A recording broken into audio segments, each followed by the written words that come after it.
Do you want to get better output and responses from ChatGPT? I'm going to break down exactly how to go about crafting a prompt that will give you the best output for what you're looking for. So let's dive right in. First off, I think you should start every single prompt with, I want you to act as. This is where you convey to ChatGPT the exact context it's operating under.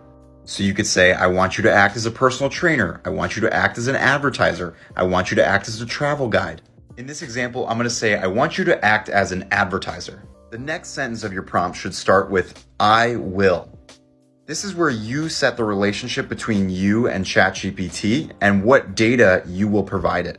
So back to my example, I said, I will give you a product and the target customer. Now the next part of the prompt should start with, you will. This is where you lay out the goals for ChatGPT and exactly what the output should be.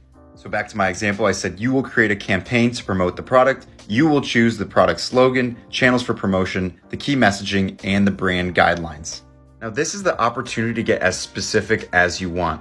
My prompt is pretty basic, but if I wanted to get more specific around the messaging should be funny or anything else specific to the goal of the outcome, this is where you would include that. Next off, you put in your request. So now I'm putting in my first request, which is a product, which is a new type of candy that looks like rocks and tastes like fruit. That's all I could come up with. Target audience is young adults age 15 to 23. Now at this point, we have a pretty good basic prompt. We've laid out our goals, we've laid out what we want out of the output, and we've laid out the relationship between me and ChatGPT. At this point, I'm gonna see what it spits out. Now, if you wanna see the output, you could pause the video, take a look, and here's the rest of it.